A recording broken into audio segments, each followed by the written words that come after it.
Chapter 6. Chase was helping Justin with some garden work around the tower. It's been 2 weeks since he arrived in Adventure Bay, and he was already loving it. The town was quieter than the big city. Adventure Bay was also much more spread out than the city, so Chase felt freer there. He enjoyed nights where the only light came from the moon and stars. In the past 2 weeks, he's gone with Ryder to the mountains and the beach. But Chase's favorite place was the tower. He felt a sort of connection to the building. It reminded him of the skyscrapers in Adventure City. It also reminded him that anything, or anyone, can be changed into something better, no matter the age or size. Chase wondered if the building meant something other than a side project. "Chase!" Ryder called out. Chase came back into reality and turned around to Ryder's voice. "Ryder needs me," he told himself. He ran until he saw Ryder. "I'm here, Ryder, sir," Chase said. "You don't need to call me sir, you know?" Ryder said. "I know," Chase replied. "My dad taught me to say that." "Your dad?" Ryder asked. "Yeah," Chase said. Chase hadn't thought about his father in a while. He remembered them from when he was younger, but most of the memories were foggy. However, he did remember that his dad always taught him to respect others. Chase remembered that his dad used to call his owner sir out of respect. "Did you need me, Ryder?" Chase asked. "Oh, right," Ryder exclaimed. He turned around and picked up a box from behind him. It was dark blue with black and gray outlines. "What's that?" Chase asked. "Your very own pup pack," Ryder said. "It doesn't have much, just a flashlight and a megaphone, but it's a start." "Wow," Chase said. "Thanks, Ryder, sir." He leaped onto his owner's lap and began licking his cheek. Ryder laughed. "No problem, Chase." Ryder and Chase got up and walked outside. Justin was leaning next to the lawnmower, talking on his phone. He hung up the call and turned to Ryder and Chase. "Hey, guys," Justin said. He noticed Chase's pup pack. "What's that?" "I think Ryder called it a pup pack?" "Yeah, it's like the police prototype," Ryder explained to his dad. "I only put a flashlight and megaphone it is, but it can be approved." 1. "Nice," Justin said as he put his phone in his pocket. "Listen, I gotta go." "You know what? Do you guys want to tag along?" "Where to?" asked Ryder. "Some hiker got lost on the mountain, and I'm going to help find him." "I thought you were a retired cop," asked Chase. "Just because you're not required to help doesn't necessarily mean you shouldn't," Justin replied.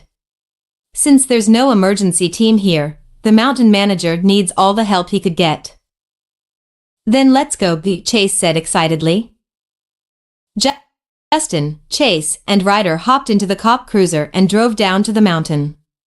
Since it was a retired cop cruiser, the vehicle didn't have a siren, but it still had its lights. Justin flicked them on and drove quickly. Chase couldn't hold in his excitement.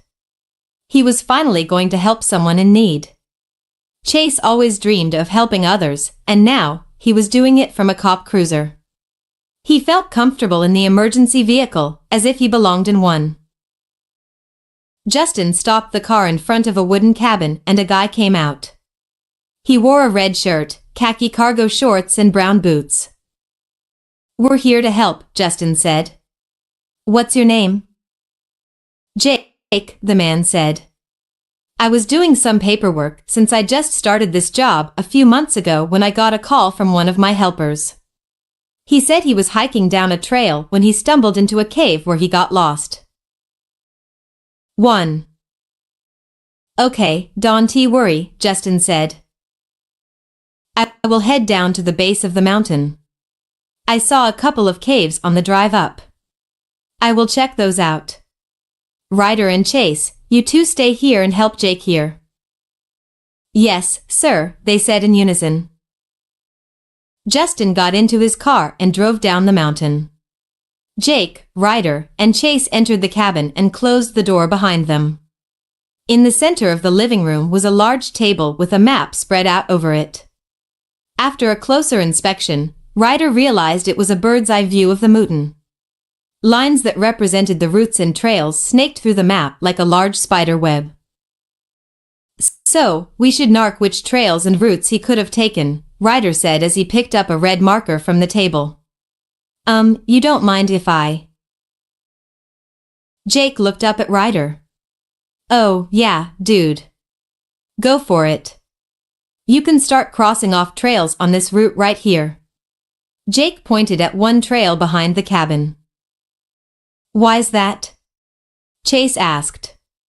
Because of his size at the time, he had to put his front paws on the table to be able to look at the map. We were going to walk that route together, Jake explained. He wouldn't have gone without me. It's sort of a loyalty thing. Loyalty, Chase repeated. Okay, then, Ryder said. He put a red X on the trail. If he wouldn't go there, I guess he wouldn't go on these two routes on either side, since they all pin together at one point. That makes sense, Jake said. Oh, and all of these routes on the right side, we can cross out. Those are too long for a simple hike. Too many twists and turns.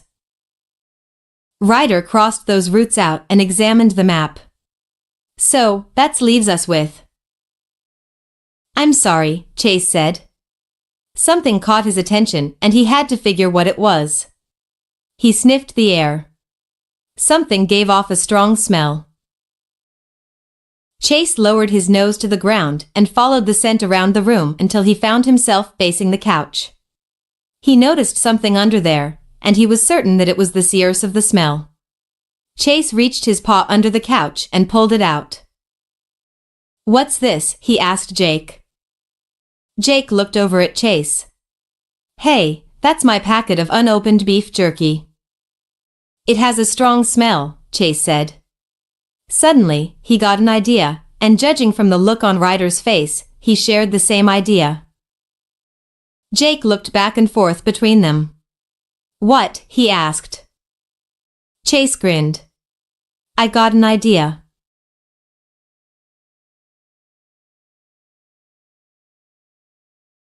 Chapter 7. Chase turned to Jake. Do you have anything that belonged to the missing person? Something that still has his scent? Yeah, Jake replied.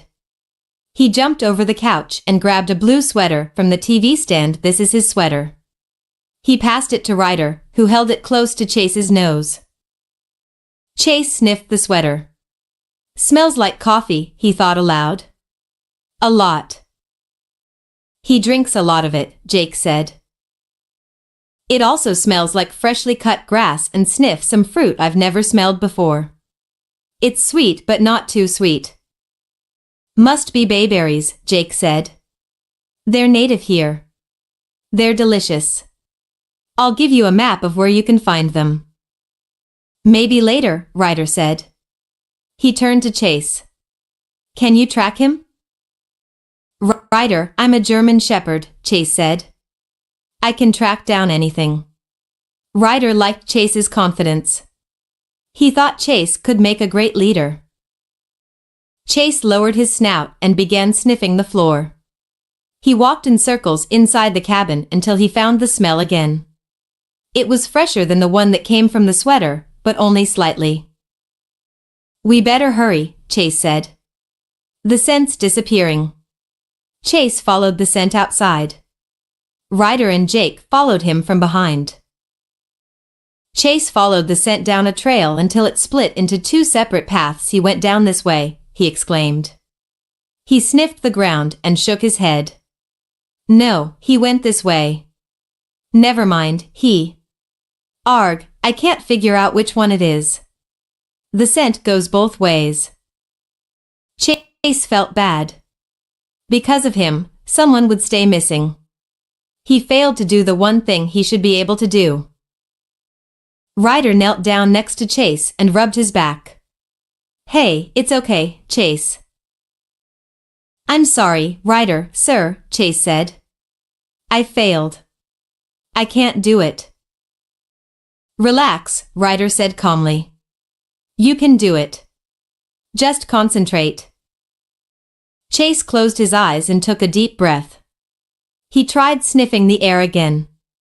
This time, he focused on the small details. To the trail on the left, the caffeine scent was stronger than the one on the right. "This way," he said. As they kept walking, the smell got stronger. Chase was sure they were going the right way. After 10 minutes, Jake pointed something out. "Hey, look," he said. Chase and Ryder turned their heads in the direction that Jake was pointing. They walked over to a boulder on the side of the trail. A coffee travel mug stood on top of it. "That's his travel mug," Jake pointed out. "He uses it for coffee." Chase sniffed the lid, then moved his head away from it. "Yeah, it's coffee all right." Ryder looked around the area. "Wasn't he inside a cave?" "Yeah," Jake replied. "That's what he told me." "Then where's the cave?" Jake and Chase looked around, and they couldn't see it either. Chase sniffed the air and found the scent. "This way," he said. Together, the three of them walked in the direction that Chase went. After a couple 100 feet, Chase stopped. "What's wrong, Chase?" Ryder asked. "The scent comes from somewhere around here," he replied. Chase looked around and noticed some footprints on the mud. "Look, footprints." Chase followed the prints around the trees towards the side of a cliff. A large cave entrance covered the center of the rock. Bushes covered the ground in front of the cave, but the leaves were pushed out of the way. "He must be inside," Chase decided. "Nice work, Chase," Ryder said, scratching behind Chase's ear. "You're a good pup." "Thanks, Ryder, sir," Chase replied, pleased with himself. Even though he made a mistake earlier, he got back up and finished his first mission. "Let's go find our missing person," Ryder said. Jake, Chase, and Jake walked into the cave. "It's dark in here," Jake announced. "How will we even see him? I forgot my flashlight in my cabin." Ryder turned to the German Shepherd. "Chase, you have a flashlight in your pup pack." "Oh, right," Chase said. He did a full circle before he realized something. I don't know how to call it out."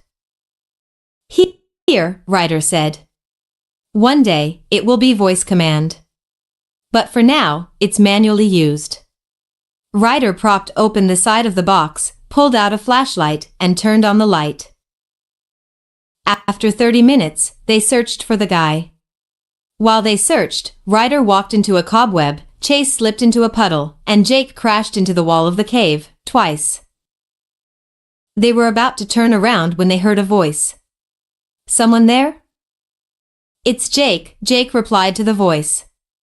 "Where are you?" "I see the light," he said. "Don't go to the light," Jake called out. "Stay with us."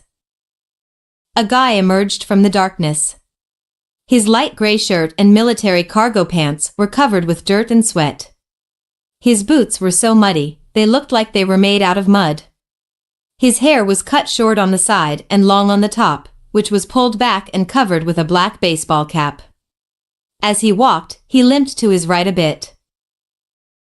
"The flashlight, Jake," he said. His voice was calm for someone who got lost in a cave. "Oh, I knew that," Jake joked. The others laughed at the joke. "Ryder, Chase, this is my cousin, Robbie Skays." "Nice to meet you," they said in unison. "Nice to meet you, too," Robbie replied. "Thanks for helping to find me. I lost my way about 2 hours ago.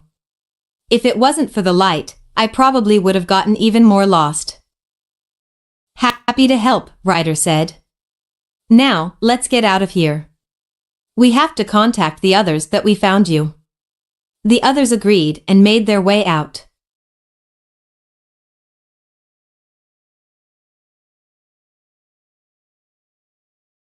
Chapter 8.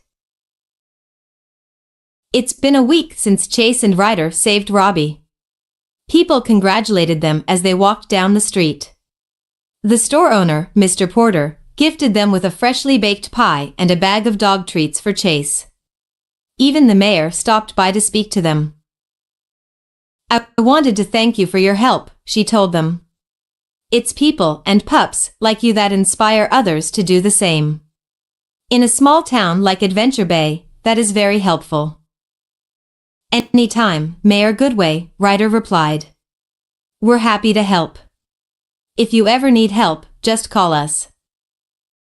I will, the mayor said. She looked up at the building. Are you two working on this yourself? My dad's helping, but yeah. Amazing, the mayor exclaimed. If you ever need anything, you tell me. I can also fund this building as city construction. That way, you receive all the benefits the city gets. Thank you, Mayor Goodway, Justin said. We appreciate what you are doing. Same thing goes for you, the mayor replied. After the mayor left, Ryder and Chase went back to working on the tower with Justin. People are getting to know you, Justin said. It's crazy how far a good deed goes. It feels good, Ryder commented. Not the attention, I mean, but helping people. It does, Chase agreed. The three of them continued working until noon. The elevator was fully functional at that point, so they relaxed at the top floor. Justin and Ryder hung their legs off the edge of the balcony, since there weren't railings yet. They ate sandwiches that Ryder's mother made for them. Once we're done with this building, Justin said. It will one day be used to help a lot of people. I just know it. After noon, Chase was ready to continue working, but that was not the plan. My dad and I are going to pick up some supplies and groceries for my mom, Ryder said. Do you want to come with me, or wait here? Chase was about to agree to go when a heavy breeze hit him. He looked around the yard and noticed how messy it was. Leaves, branches, and other things littered the floor. Chase decided he would stay and clean up as a surprise for Justin and Ryder. No, thank you, Chase replied. I'll stay here and wait for you guys to return. Okay, if that's what you want, Justin said as he rubbed Chase's head. As soon as they left, Chase took a look around the field. How am I going to do this? He thought to himself. Chase noticed some sticks leaning against the wall. He walked over to them and examined them. There seemed to have been 2 sticks, both about 5 feet in length, but one was broken at a foot. On the end of both sticks, a sharp metal rod was attached to it. Chase remembered seeing Justin using one to collect leaves, so he decided to do the same. Chase grabbed the shaft with his mouth and began walking around. Whenever he was near a leaf, he would tilt his head just enough to poke through it and pick it up. He cleaned off the rod of leaves and put them in a nearby trash bin. After that, he ran around, grabbing sticks and other things, throwing them away as well. In little time, the yard was spotless. Chase sat down and exhaled. Nice work, Chase, he told himself. He was happy that he could do something for someone he cared for. He wanted them to be happy, because if they were happy, he was happy. But most of all, Chase was happy because no one could take their love for him away. He finally had a family. Chase watched as a bunny hopped across the yard. He figured that it would be fun to chase after it. He ran after the bunny over bushes and around trees for about an hour. Eventually, the rabbit jumped into its burrow and disappeared. Chase laid down on the ground next to the hole. That was fun, huh? he told the bunny who had its head sticking out of the burrow. Chase heard an engine to his right. He left his head to look at a cop car driving up to the tower. He looked to his left, but the bunny disappeared completely. Chase got up and walked over to the car. Justin got out of the car and walked around the back of the car to open the back door for Ryder. "Did you finish your mission?" Chase joked. Justin laughed. "Yeah, but we also had to complete a side mission as well." Chaz tilted his head in confusion. "What do you mean?" he asked. Ryder got out of the car with a large box in his hands. "Chase," he said in an excited tone. "This is..." His sentence when the box shook out of his hands and onto the ground upside down. Chase sniffed the box cautiously, but he couldn't determine the smell, but it was familiar. Justin removed the box and sitting down on the ground was a white pup and black spots like puffs of smoke. His large diamond blue eyes seemed to process everything at the same time. His childish smile was wide and full of excitement and cheerfulness. "Hi," the pup said. "I'm Marshall."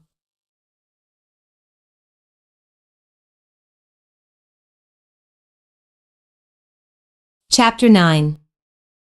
Hayes looked back and forth between Justin, Ryder, and the Dalmatian. "Wait, what?" "This is Marshall," Justin explained. "We're going to take care of him for a while." But for how long?" "Until we find him a home of his own," Ryder replied. "He didn't have one, like you." "This is going to be fun," Marshall expressed. Chase looked at the Dalmatian. Something about Marshall's smile made him uneasy. It wasn't threatening in any way, but it seemed restless. It reminded Chase of himself the first day he met Ryder. He didn't like that comparison. "Chase, could you give him a tour of the tower?" asked Ryder. Chase sighed. "Fine," he replied. "Let's go, Marshall." "Okay," Marshall said as he got up. Marshall followed Chase around the tower as he pointed out. "Over there is the entrance of the tower. Right there is the cliff overlooking the town, and over there is the bridge." "I like it," Marshall commented. "It's very..." Marshall tripped on a rubber ball. It bounced up and hit the back of Chase's head. "Hey," Chase said. "Watch it." "Sorry," Marshall said as he got up. "I'm kinda clumsy." He didn't know why Chase was angry, but he kept that to himself.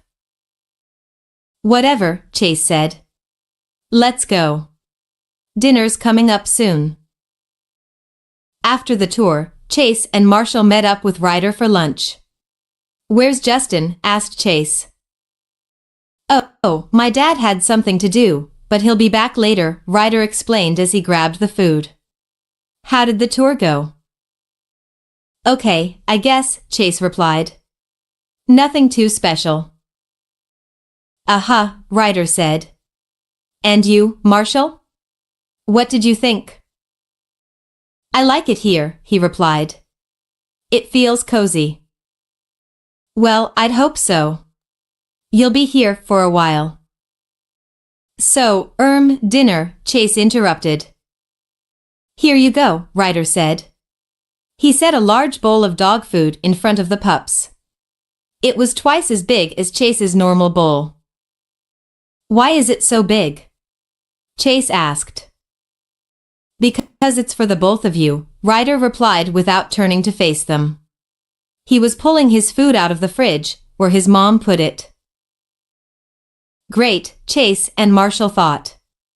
Now I have to share food with him. They awkwardly took turns getting some food until there was no more in the bowl. After that, Justin arrived to pick them up. "Time to go home for the day," he said from the driver's seat of his retired cop car. "Where are we going?" asked Marshall. "We're going to my house," Ryder replied. Oh, okay," Marshall said. Ryder opened the door and Marshall hopped in, followed by Chase. Ryder closed the door and got into the passenger seat.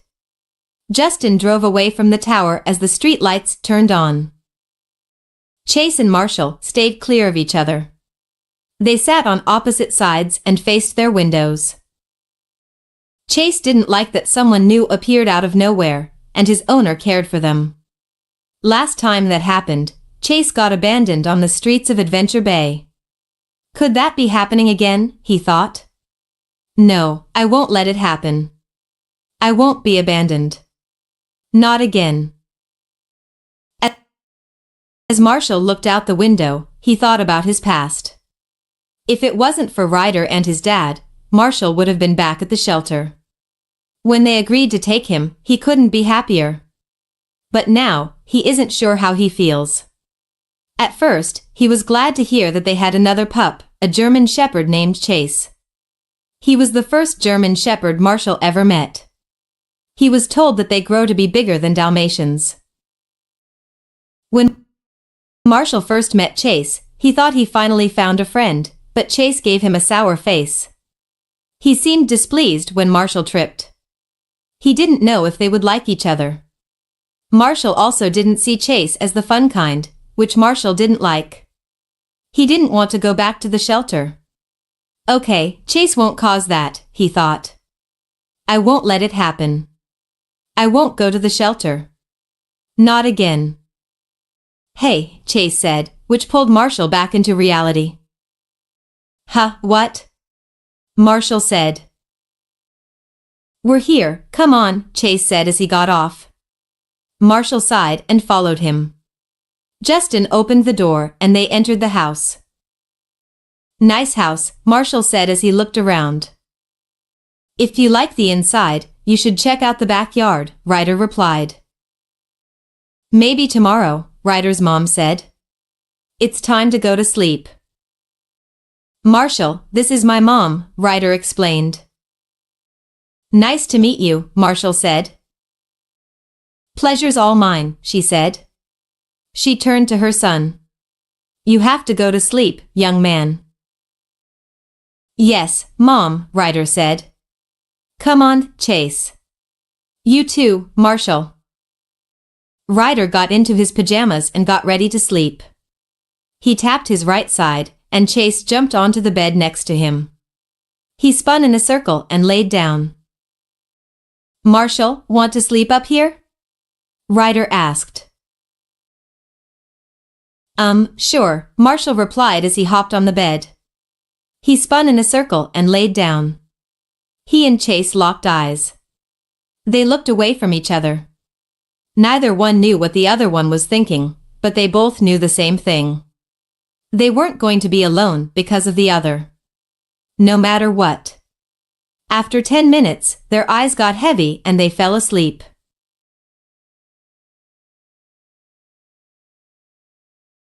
Chapter 10. The next day, Chase and Marshall worked tirelessly to outdo one another. A strong wind blew leaves, twigs, and trash all over the yard of the tower overnight, so Ryder asked the pups if they could help clean it up. Ryder set 2 trash cans in front of the building for them. I have other things to do, but I'll be back in a bit, Ryder told them. After he left, Chase and Marshall looked at each other and smiled awkwardly. They didn't know how to react to the idea of working together without Ryder. So, Marshall said, I guess we will clean up the yard. That's what Ryder wants, Chase replied. Okay, you fill one bin and I fill up the other. Cool, Marshall said. And don't worry. I'll help you once I finish mine. Chase looked at Marshall and raised his eyebrow. You think you will finish before me? He asked. All right, I guess we'll see who finishes first. I guess we will, Marshall said as they went their separate ways. Chase and Marshall ran around picking up leaves, twigs, and branches, and putting them in their bins. In a few hours, the entire yard was clear of any debris, but there was a problem. Chase and Marshall finished at the same time. I won, Marshall exclaimed. In your dreams, Marshall, Chase said. I finished before you. I finished first. Marshall said. No, I did. Chase countered. If this seems childish, don't forget that they are still young pups at the time. 1. They bickered for 10 minutes before Ryder arrived.